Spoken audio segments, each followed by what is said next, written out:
Entonces vamos a empezar con este término, que es hemostasia, y no confundirlo con homeostasia, que se parece un poquito y pudiera confundirse. Ustedes, siendo médicos y a su nivel, pues no se van a confundir, pero sí es común que la gente luego lo confunda, la gente en común. Bueno, entonces vamos a llamar hemostasia al proceso o los procesos fisiológicos que van a permitir que, si hay daño vascular, se forme un coágulo. Esa es la definición de hemostasia.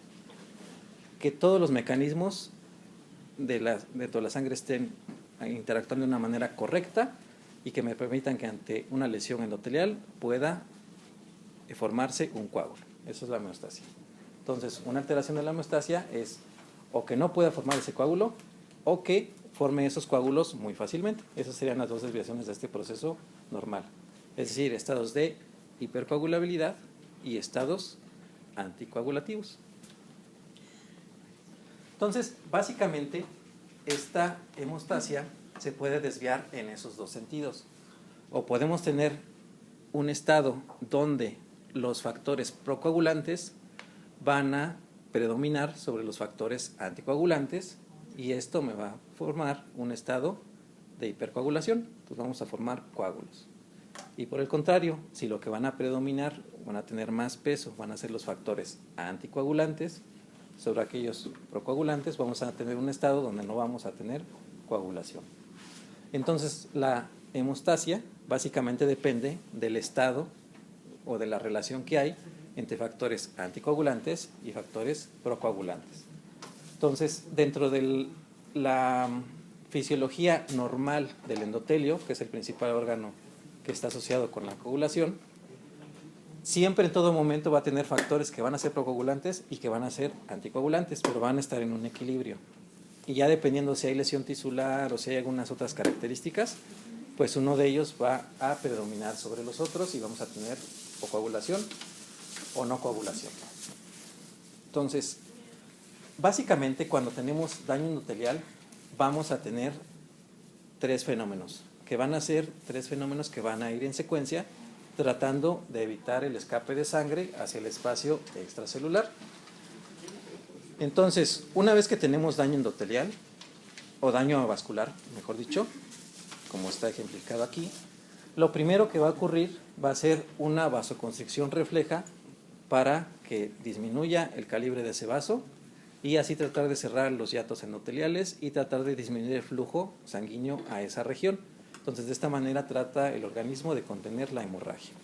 Entonces, ahí está ejemplificado cómo viene esta vasoconstricción refleja. Generalmente está asociada o mediada por algunos factores que hemos visto como los trombohexanos, leucotrienos, etcétera.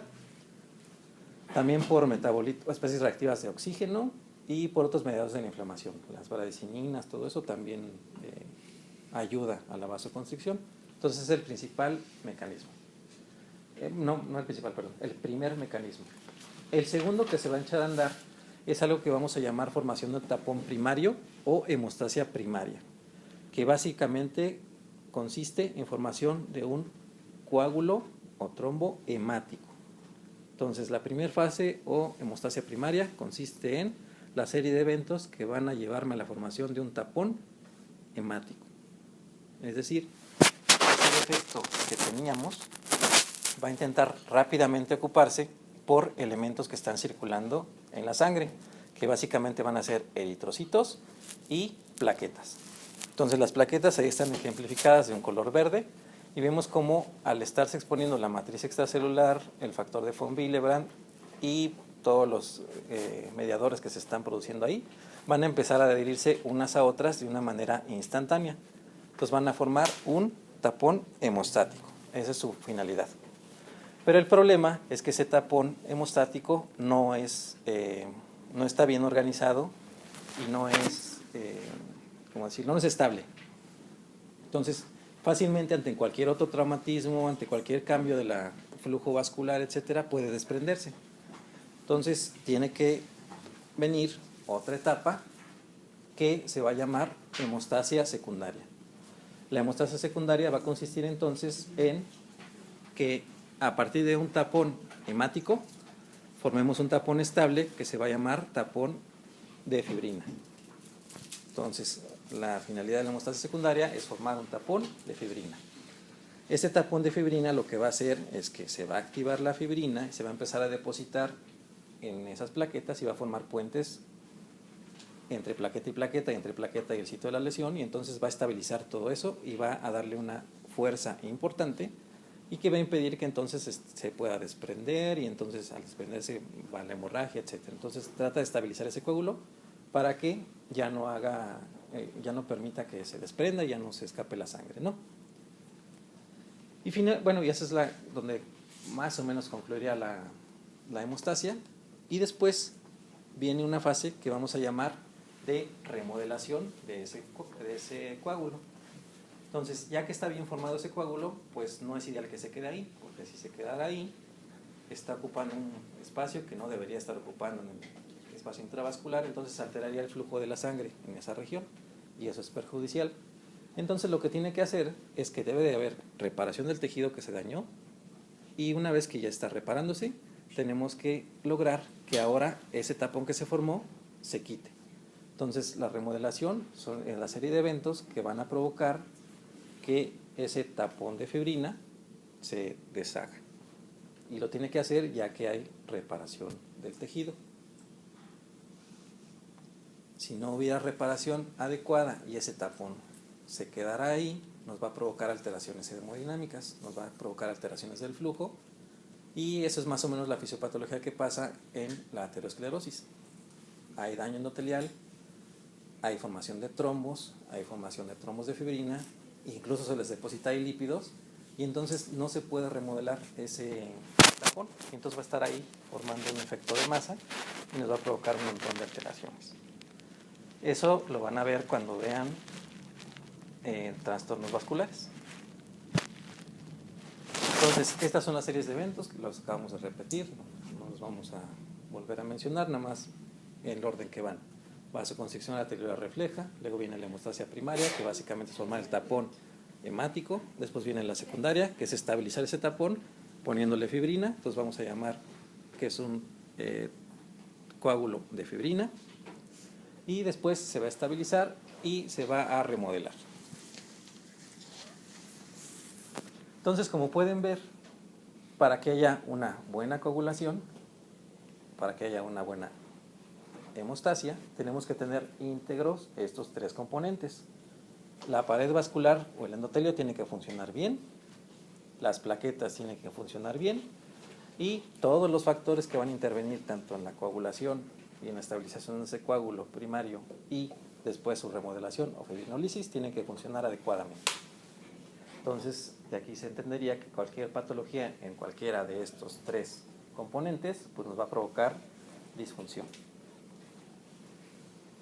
Entonces, como les decía, el endotelio es un tejido que es muy activo y que normalmente está expresando o produciendo factores que favorecen la trombosis y también factores que la inhiben. Entonces, dependiendo de si hay lesión o no, unos van a estar más expresados que otros, etc. Entonces, generalmente en el estado normal está en un estado que podríamos clasificar más bien como un antitrombótico. Entonces va a estar inhibiendo la trombosis. Y esto lo hace mediante la expresión y secreción de muchas cosas que tiene ahí en su superficie y que va a estar produciendo. Las más importantes es que va a tener en su superficie moléculas que van a ser semejantes a la heparina. Esas moléculas semejantes a la heparina van a estar constantemente fijando a esta antitrombina 3.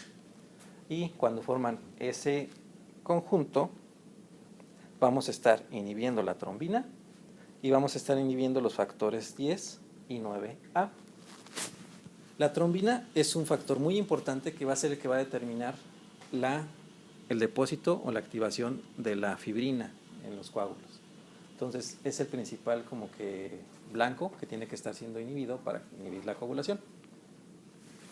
Otro mecanismo que tiene es que el inhibidor del factor tisular casi siempre va a estar expresándose y entonces va a estar inactivando factores que son procoagulantes, como esos factores de la coagulación, 7 y 10.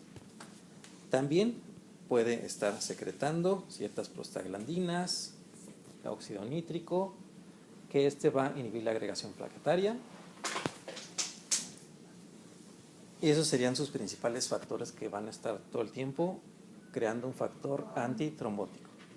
Pero cuando hay lesión, como aquí, entonces todos esos factores que dijimos que están presentes en su superficie, pues se van a perder porque no va a haber por principio ni endotelio, ¿no? Entonces lo que se va a exponer es la matriz extracelular y ese es el principal factor que va a provocar que las plaquetas se activen, se adhieran y empiece la cascada de la coagulación. También podríamos meter aquí diversos factores que favorecen la trombosis, que son factores trombóticos, que básicamente son factores que están inhibiendo a los antitrombóticos. Entonces, al inhibir esos, por ejemplo, al inhibidor del activador del plasminógeno tisular, provoca que se favorezca la trombosis.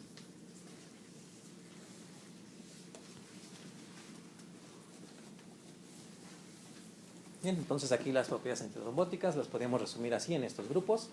Antiplaquetarias, entonces son aquellas que están encaminadas a inhibir que tengan contacto entre sí las plaquetas o con la matriz extracelular.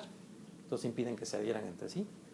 Anticoagulante, pues las que mencionamos, que básicamente inhiben a factores de la coagulación y evitan que se eche a andar la cascada.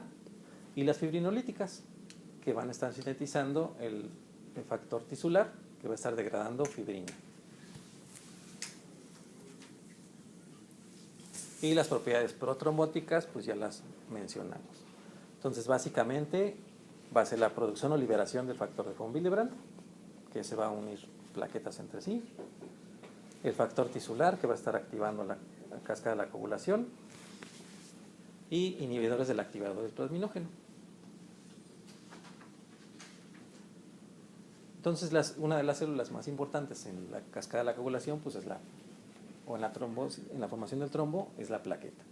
Entonces, nada más recordar que son discos lisos, que son fragmentos de una célula que se destruyó, que es el megacariocito, que son anucleados y que están circulando todo el tiempo, ¿no? Y tienen en su citoplasma granulaciones que clasificamos en dos tipos, gránulos tipo alfa y gránulos delta. Y cada uno tiene diversos factores que, como pueden ver, son factores procoagulantes. En los alfa tenemos P-selectina, que va a producir uniones intercelulares entre plaqueta-plaqueta o plaqueta-endotelio, fibrinógeno, factor de von Willebrand, etc. Y los cuerpos densos van a tener básicamente ATP, serotonina y epinefrina, que son vasoconstrictores, y el calcio, que es un factor súper importante en la cascada de la coagulación. Es de hecho un factor de la coagulación, el calcio. Y básicamente la función que hacen las plaquetas es que al tener contacto con la matriz extracelular se van a adherir y se van a activar. Entonces van a empezar a cambiar de forma y a secretar el contenido de estos gránulos y se van a empezar a agregar. Ya mencionamos que la principal molécula que está asociada con la adhesión entre plaqueta y plaqueta y plaqueta endotelio es el factor de von Willebrand. En su libro nos enfatizan que tiene adhesiones sobre todo mediante puentes con esta proteína, GP1B. Y nos lo enfatizan porque, como bien saben, esta molécula se puede inhibir con fármacos. Los inhibidores, ¿cómo se llaman los? Hay el clopidogrel y esas cosas. Inhibe la formación de esos puentes. ¿Qué más?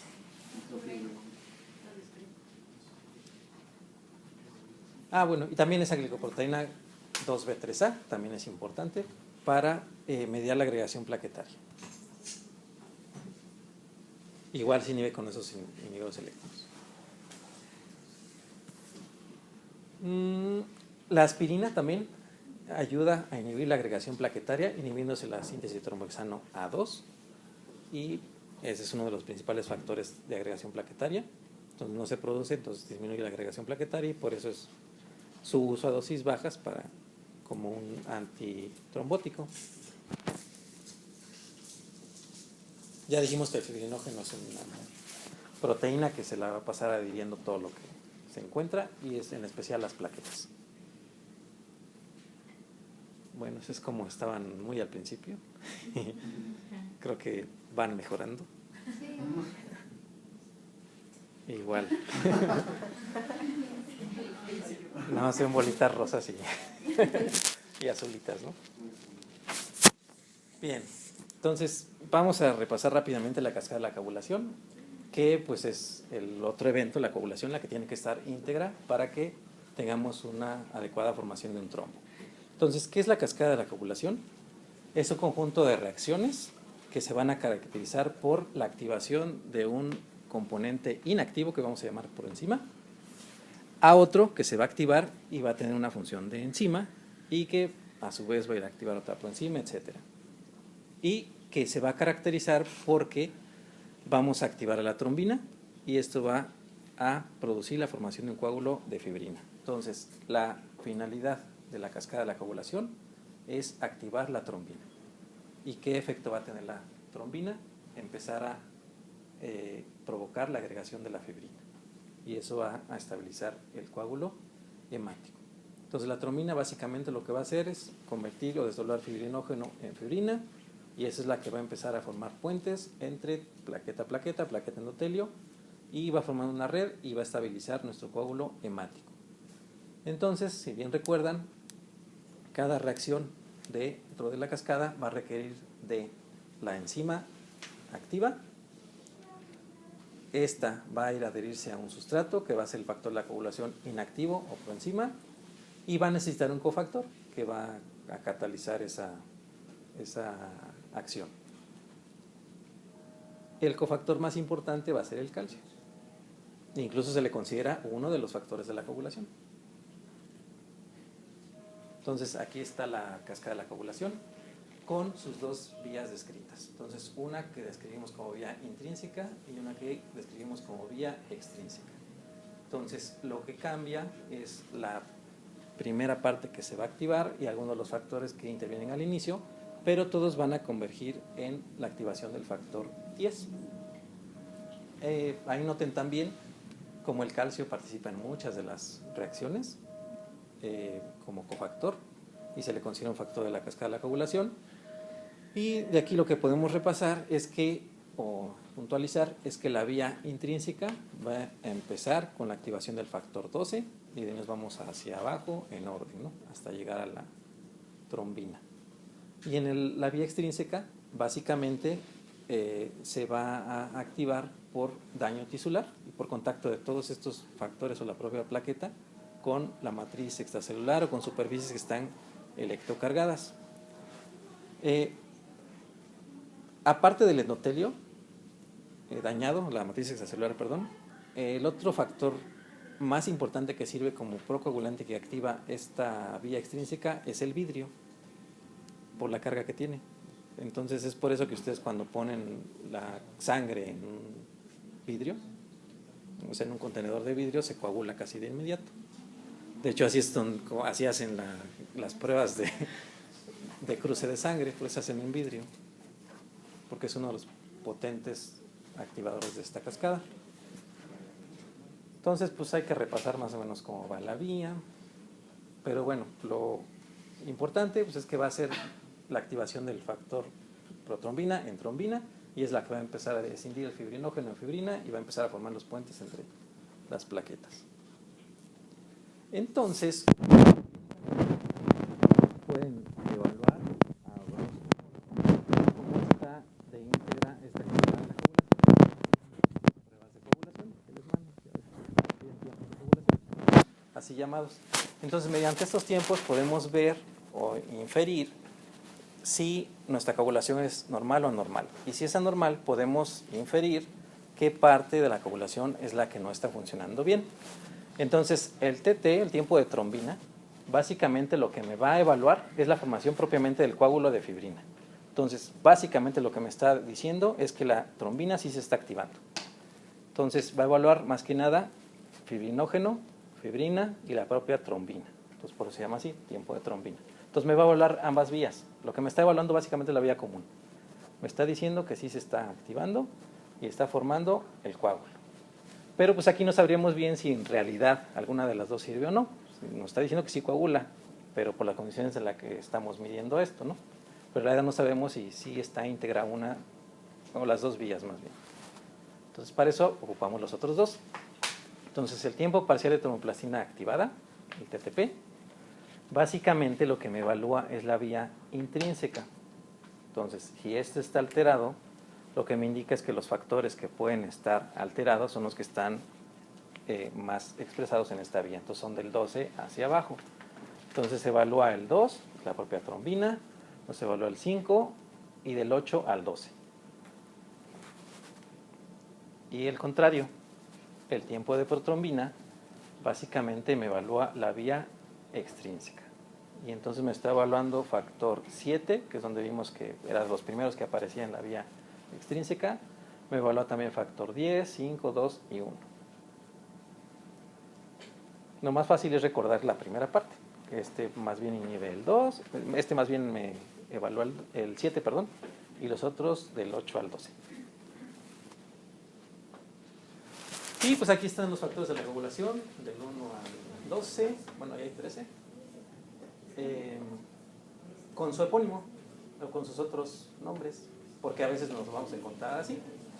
Entonces, nada más recordar el 2, que es súper importante, la protrombina, nuestro calcio, que habíamos dicho que es un factor, entonces este es el 4, el 7, la proconvertina, ahí pues si les preguntan qué evalúa el TP, pues ahí está la proconvertina. El factor antihemofílico, el factor de Christmas, porque hay una enfermedad que se llama enfermedad de Christmas, y se llama así porque ocurrió en Navidad la descripción. Sí, en Navidad. El factor de Stuart, etcétera, ahí están todos, ¿no?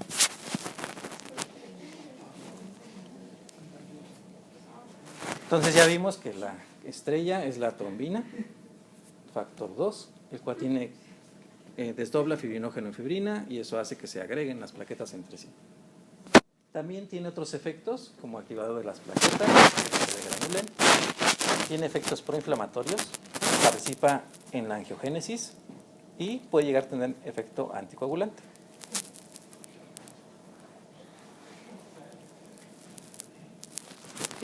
Estos son los factores que podemos clasificar como anticoagulantes. Entonces, es la lista, básicamente antitrombina, ya vimos proteína C y S. Aquí nada más recalcar que muchas de estas proteínas se van a producir en el hígado, van a estar ahí sintetizadas. Los pacientes que tienen falla hepática no son capaces de producir adecuadas cantidades de esto y entonces son susceptibles a sangrados. Muchas de estas van a depender de vitaminas como la K. Entonces también si tenemos déficit de estas vitaminas podemos tener déficits en la coagulación. ¿Qué más hay que recordar? Y creo que ya. Ya dentro de la última parte, que sería la remodelación de los coágulos, tenemos al sistema fibrinolítico, que básicamente va a depender de la actividad de la plasmina, que va a ser la que va a estar degradando la fibrina. Entonces, ya una vez que está nuestro coágulo bien estabilizado, que ya no hay hemorragia, que empezó la reparación, entonces tiene que empezar a sintetizar la plasmina. Esta es activada por la vía del factor 12, por el factor activado el plasminógeno tisular, y entonces va a empezar a degradar la fibrina. Algo importante es que cuando la plasmina está activa y está empezando a desdoblar la fibrina, empieza a producir diversas moléculas. Dentro de estas moléculas que produce una muy importante de recordar, que es el dímero D. El dímero D es un factor que nos ayuda, o es un subrogado, que nos está indicando si está activo este proceso de fibrinolisis. Entonces, este marcador es súper útil para diagnosticar estados trombóticos, en especial la trombosis venosa profunda, la tromboembolia pulmonar y la coagulación intravascular diseminada. Entonces son marcadores que se presentan en estas enfermedades y nos ayudan al diagnóstico de las mismas. Y lo que traducen, o lo único que nos están diciendo en realidad, es que está activándose este sistema fibrinolítico. Y por inferencia decimos que está activándose la coagulación. Entonces estamos teniendo coagulación en algún sitio del organismo. Y entonces gracias a esos niveles podemos saber que sí está activo, ¿no? Entonces el dímero D nos mide esto.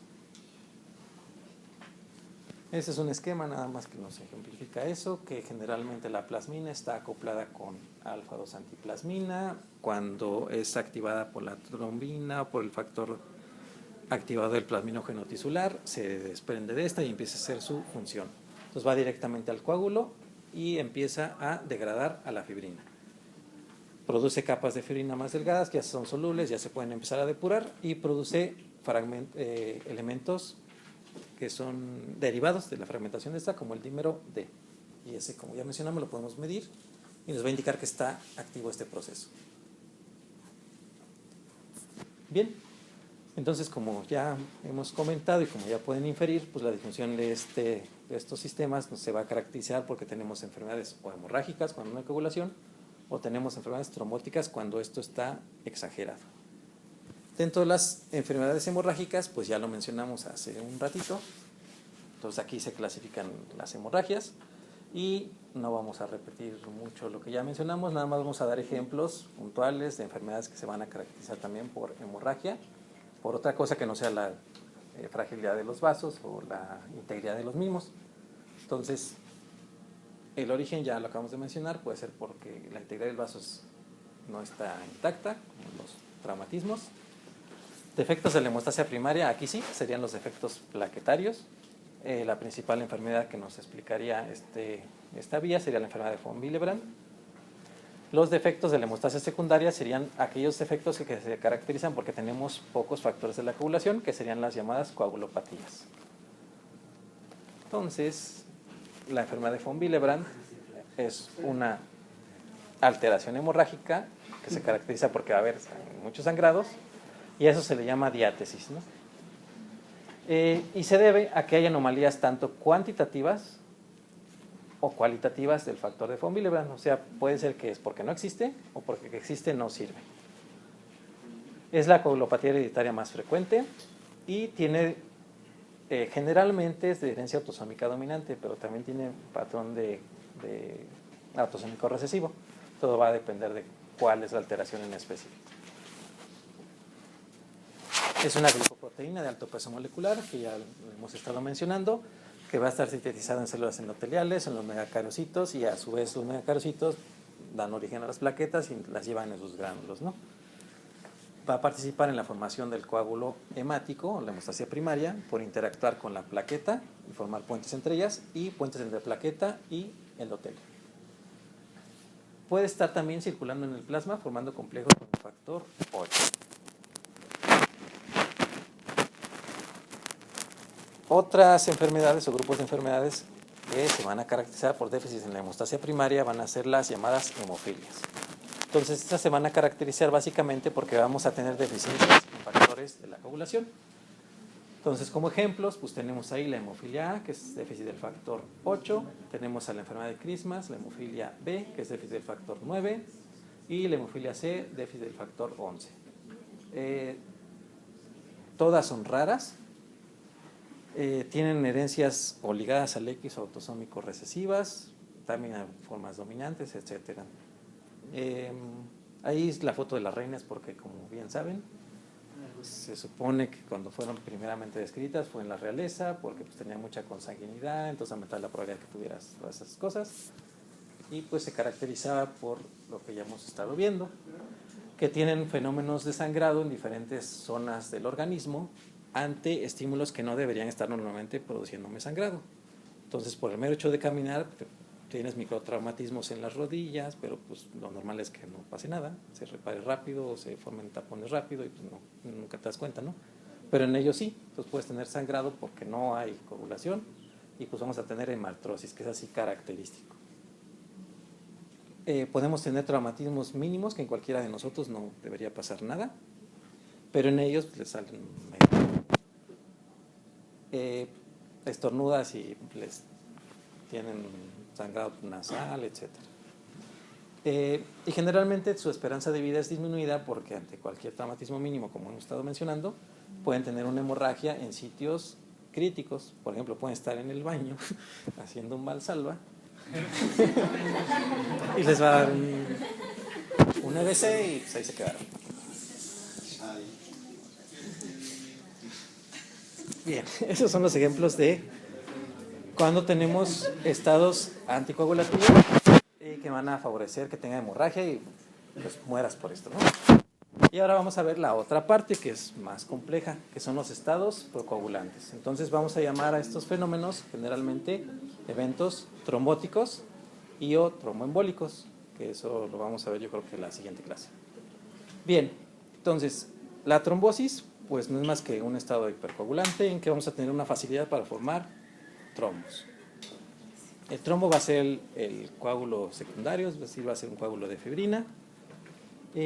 Y esta triada que están viendo, que es la fisiopatología del trombosis, que es la presencia de que tiene que haber en daño endotelial.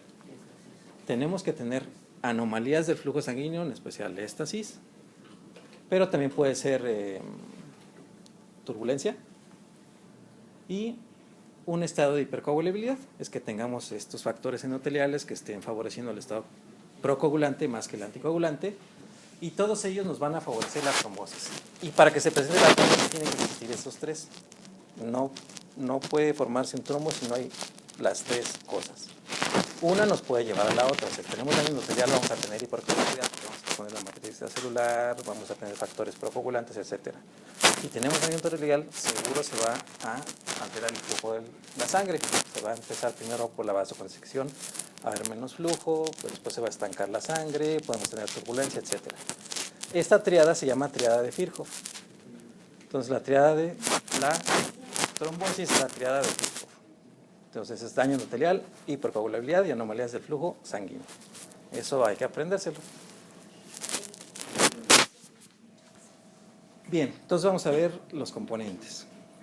El factor más importante, más frecuente, que generalmente va a ser el que va a comenzar todo, es el daño endotelial.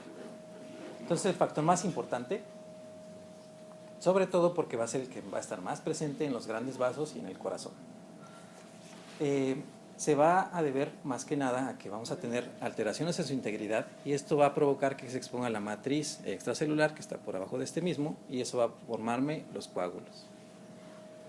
Y algo importantísimo que también hay que entender es que el daño endotelial no necesariamente implica que tengas que tener una alteración estructural del endotelio, o sea, no necesariamente es por microtraumatismo o traumatismo, sino que puede ser porque tengamos un evento que me favorezca que esté teniendo factores protrombóticos expresándose en lugar de los factores antitrombóticos, que sería uno normal.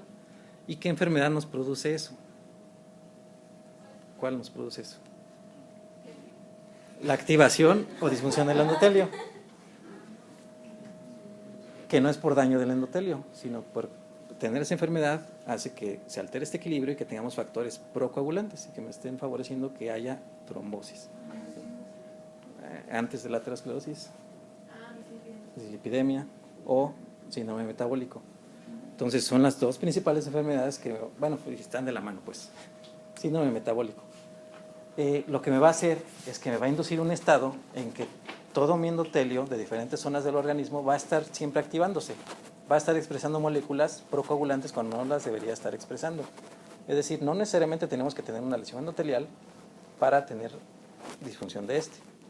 Entonces, la disfunción endotelial puede ser o porque tienes daño del endotelio o porque está produciendo o expresando factores procoagulantes. Entonces se llama disfunción endotelial y es uno de los parámetros característicos del síndrome metabólico. Tenemos disfunción endotelial. Bien, repasando el otro componente, alteraciones del flujo sanguíneo, pues ya lo mencionamos, o es que se estanca la circulación, entonces tenemos éstasis. El ejemplo característico, la trombosis del miembro inferior, trombosis venosa profunda. Tenemos cualquier estado, generalmente es obesidad o oclusión, no sé, por linfáticos o algo en la ingle, entonces eso hace que me aumente mi presión venosa del miembro inferior, ¿no? Entonces empieza a acumularse la sangre ahí y eso per se me provoca que se estanque y pueda tener más probabilidad de estar en contacto con este endotelio y entonces se cree todo este ambiente, ¿no? Otro ejemplo característico es el paciente que está internado, que está postrado. Entonces, como no puede estar caminando, no puede estarse moviendo como habitualmente lo hace, pues no está favoreciendo ese retorno venoso por el bombeo del músculo hacia el corazón, etcétera. Entonces se estanca. Entonces, es por eso que tenemos que tener medidas anticoagulantes en esos pacientes. Entonces le pones sus medias de compresión y le pones anticoagulante y ¿no? Entonces, básicamente lo que hace la éstasis de la turbulencia es alterar el flujo laminar.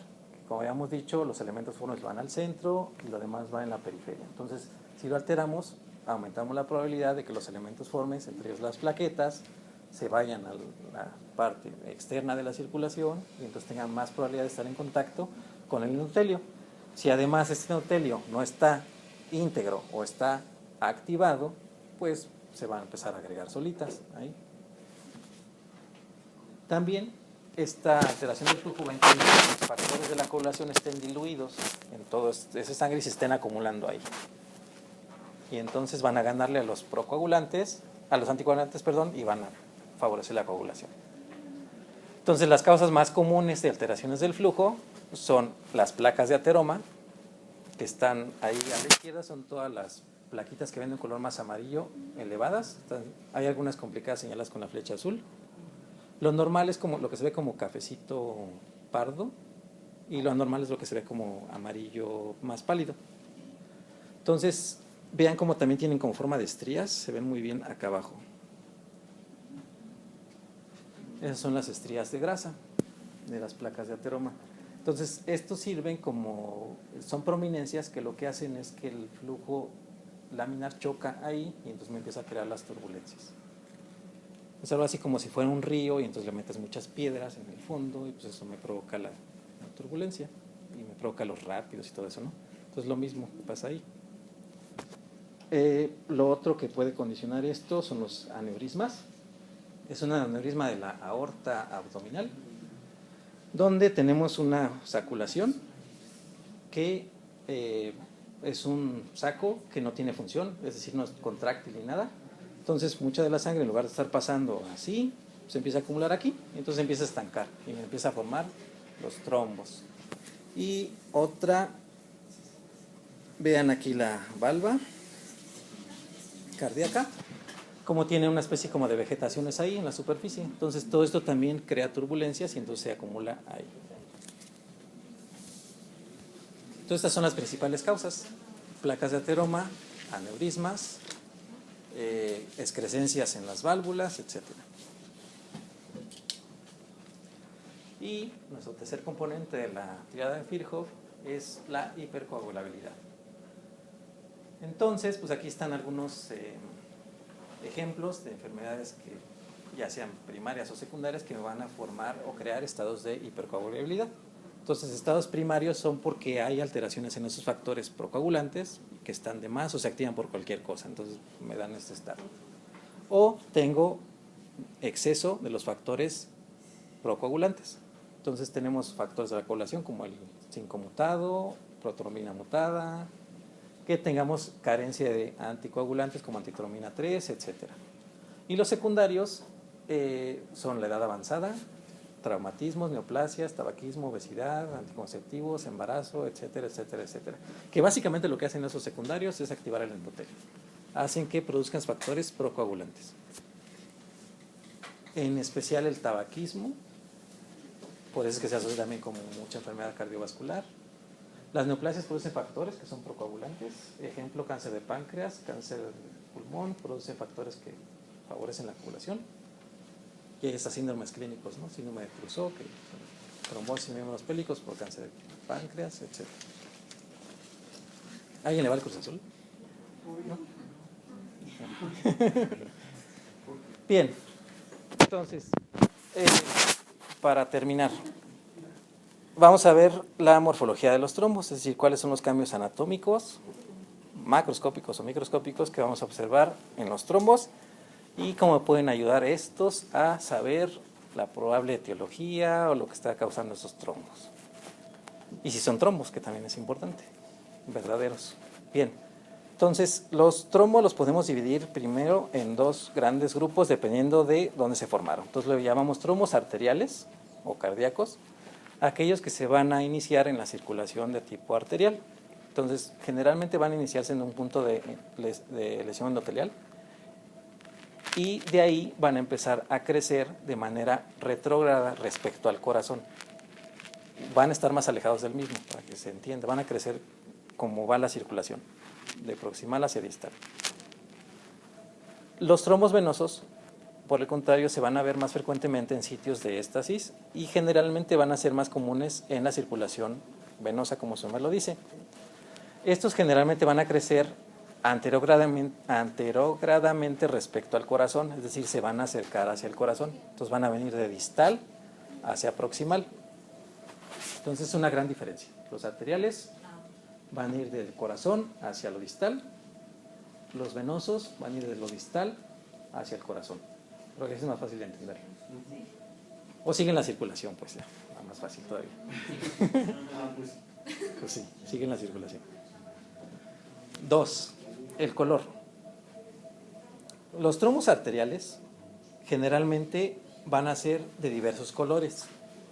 Van a tener áreas que van a verse rojas, van a tener áreas que van a verse oscuras y van a tener áreas que se van a ver amarillas. Lo que me va a representar es cómo ese trombo empieza a evolucionar y a separarse en los diferentes componentes que tiene. Entonces lo más común es que lo vea de todos esos colores. Los venosos no. Los venosos son más de un color homogéneo, son como más violetas o oscuros, son negros. Este es un ejemplo de un trombo arterial en el cual tiene diversas áreas de coloración rojiza que pueden ver abajo a la derecha, o en el de arriba hasta la derecha se ve de color rojizo. Y las otras áreas se ven de color como más violeta. Otra característica que tienen los trombos es que le podemos describir dos partes. Una, que es esta, que es el inicio del trombo. Entonces, esa zona donde el trombo se inició va a estar siempre adherida al sitio de lesión endotelial. Entonces va a marcar el sitio donde hubo la lesión. Y de ahí el trombo va a empezar a crecer conforme en la circulación, como lo acabamos de mencionar. Entonces, la otra parte que va a tener va a ser como que la cola, del trombo. Esta cola del trombo es importante porque esa cola del trombo, para decirlo de una manera burda, si este es nuestro vaso, la cabeza está pegada, adherida al endotelio, pero la otra, como la ven, no. Entonces la otra parte está como que volando o aleteando ahí solito. Y entonces es súper frecuente que de aquí se desprendan fragmentos y entonces se empiezan a embolizar.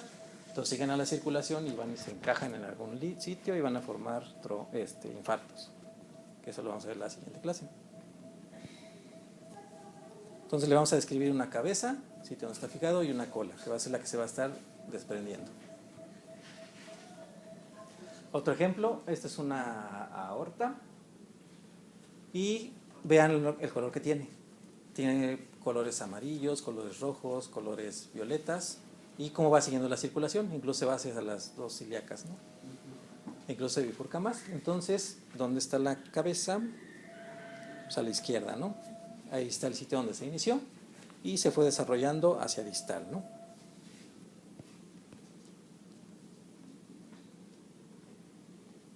Ya dijimos que la cola del trombo se puede desprender y embolizar. Y aquí viene otro punto anatómico súper importante, las líneas de Sand. Esas líneas de Sand es la representación de lo que les acabo de mencionar. Conforme esa sangre que está contenida propiamente en el trombo se empieza a organizar, se empieza a separar dependiendo de su peso. Entonces va a empezar a formarme capitas. Entonces vamos a tener alternancia de capas claras, que van a tener más plaquetas y fibrina, y capas oscuras que van a tener eritrocitos en diferentes etapas de degradación. Entonces va a empezar a formarme así como que capitas. Esas líneas de Sand son súper importantes porque lo que me van a indicar es que este trombo es un trombo que se formó en un paciente vivo. Y me están también indicando que tenemos fenómenos asociados con la hemostasia secundaria. Si nosotros dejamos o extraemos la sangre del cuerpo, como acabamos de mencionar hace rato, y la ponemos en algún lugar, el que sea, se va a coagular solita. ¿Estamos de acuerdo? Va a formar un coágulo. Va a ser un trombo primario. No va a ser más que por la pura agregación de las plaquetas y eritrocitos. Pero nunca va a tener fibrina ni va a empezar a tener estos fenómenos. Entonces, eso puede presentarse ex vivo. Entonces, es muy común que en las autopsias o en las piezas quirúrgicas veamos coágulos. Entonces, a veces necesitamos determinar si ese coágulo se formó en el paciente, es decir, es un trombo verdadero, si es un trombo, o es nada más un coágulo post-mortem, que le llamamos también coágulo lardáceo. Entonces, ¿con qué nos basamos o en qué nos basamos para saber que ese coágulo fue post-mortem o en el vivo o no? Es las líneas de Sand. Si tiene líneas de SAN, estoy segurísimo que sí se formó en un paciente que estaba vivo. Ahí están las líneas de SAN. Esta es una aorta que la están viendo en un corte transversal y están viendo en su pared. Ahí se ven muy sutiles, ¿no? Una como rojita, una blanquita. En el ejemplo que les puse hace rato, se ven más bonitas. Ahí, el de en medio. Vean cómo tiene las líneas amarillas con las líneas rojas. Y ahí se ve muy bien, que son las líneas de SAN. Claro que el sueño dorado es ver esto, ¿no? Es el cañón de Colorado. Y vean cómo parecen como que las capas de la Tierra, ¿no? Entonces nuestro sueño dorado es verlos así. Entonces si ves eso, ya estás súper seguro que es un coágulo, un trombo que se hizo en un paciente vivo. Entonces si fue una autopsia, fue premortem, entonces sí es verdadero. Y si es en una pieza, pues ya lo sabíamos. Entonces así, porque luego en las autopsias cuando no tienes experiencia, pues confundes eso, ves un trombo en las pulmonares y dices, tromboembolia pulmonar, pero puede ser un coágulo lardáceo y pues ya, lo desechas. Los trombos arteriales generalmente van a ser oclusivos. Los sitios más comunes de presentación van a ser la coronaria, la cerebral, la aorta y las femorales, como lo acabamos de ver, y casi siempre se van a formar en placas ateroscleróticas. Entonces es su principal factor de riesgo. Los venosos van a ser generalmente oclusivos, van a ser formados en sitios donde hay estancamiento de la circulación, van a ser de un color más amoratado y la gran mayoría se van a ver en venas del miembro inferior. Otros ejemplos. Vean el de la derecha, otra vez un aneurisma complicado, y vean cómo tiene líneas de SAN. Y también vean la aorta, cómo está entre las dos pinzas, vean la aorta cómo está horrible, llena de placas de aterosclerosis. Lo que les acabo de mencionar, los coágulos postmortem son una cosa gelatinosa, viscosa, se ve rojo oscuro, morado, no están fijos a nada, si ustedes los aplazan se deshacen, pero con una facilidad impresionante, y no van a tener nunca líneas de SAN. El otro va a estar más duro, lo partimos y va a verse la línea de SAN y pues podemos hacer así el diagnóstico. Otra forma en que podemos ver expresado un trombo es la llamada vegetación, que son las lesiones como granulares que podemos ver en las válvulas cardíacas, las que veíamos hace rato. Entonces son trombos que se organizaron y se pegaron ahí a la pared y ahí se quedaron. Este es un trombo, por ejemplo, en la orejuela izquierda. Ahí pueden observar, se ve bien bonito el sitio de la unión, ahí donde está la manita. Y como el otro trombo, bueno, la cola del trombo está ahí flotando en el atrio. Entonces imagínense lo que pasa con la sangre que está pasando por ahí. Aquí se observa muy bien el desfase que les describo, como en algunas áreas se ven amarillo, rojo, es más plasma, etcétera, y en las otras se ve violeta, hay más eritrocitos. Y vean cómo tiene la forma así exacta de las femorales, las ilíacas, perdón. Y morfológicamente, ¿cómo voy a ver un trombo? Cuando es un trombo reciente voy a ver algo como esto. Eso que está al centro exactamente es un vaso sanguíneo y en lugar de ver la luz vacía o clara con eritrocitos y células inflamatorias, lo que estoy viendo es esa masa rosa amorfa que corresponde a fibrina. Si el trombo es un poquito más antiguo, vean cómo tiene las líneas de SAN. Áreas rojas que son puro eritrocito y esas áreas rositas que son fibrina y otros elementos. Entonces se dibujan. Igual podemos verlo así en un acercamiento y vean cómo se desfasan esas líneas de SAN. Líneas blancas con líneas rojas. Entonces vean cómo se ve tanto macroscópicamente como microscópicamente. Bien, ya para terminar, ¿qué le pasa a nuestro trombo? Ya se formó el trombo, ni modo. ¿Qué le va a pasar a ese trombo? Si no ocluyó el sitio donde se formó, que ya es ganancia, va a propagarse, que es lo que hemos estado viendo, va a empezar a crecer, se le va a desprender un fragmento, va a viajar a la circulación y se va a enclavar, y eso le vamos a llamar embolia. Se puede disolver, que sería lo ideal, por la actividad fibrinolítica, y lo otro que le puede pasar es que se organice y se recanalice. ¿A qué se refiere esto? Con el dibujito se ve mejor. Esos son los eventos que pasan, otra vez nada más que están ejemplificados. Se propaga y empieza a crecer, viaja y se enclava en el pulmón, es una embolia. Se empieza a organizar y ahí se queda, como en la aterosclerosis, o se organiza. Se vuelve fibrina todo, se empiezan a perder los elementos formes y entonces empieza a haber angiogénesis ahí adentro. Entonces empieza a formar vasitos, los cuales se empiezan otra vez a juntar y entonces empieza a formar estos canales. Entonces se recanaliza, entonces vuelve a formar canales y puede la sangre volver a pasar por ahí. Obviamente no es lo ideal porque pues, tienes una alteración del flujo terrible ahí, pero bueno, al menos está pasando la sangre, ¿no? Y así se ven los organizados. Este es un vaso sanguíneo. Ay. Vaso sanguíneo. Esta es la pared muscular del mismo. ¿Y qué notamos al centro? Que no tiene luz. Está totalmente ocupado por material colágena, por linfocitos. Y estas líneas que ven son vasos sanguíneos, nada más que están colapsados. Entonces está recanalizado. La tinción de la derecha es una tinción de fibras elásticas, donde está demostrando la elástica interna, que son las flechas, que es el límite donde debería estar mi endotelio. Ahí encima de esta debería estar el endotelio y pues está ocupado por fibrina organizada, por colágena y por linfocitos. Entonces es un trombocluido. ¿Y cómo se puede presentar clínicamente la trombosis? Como trombosis venosa, como trombosis cardíaca, como trombosis arterial o tromboembolia.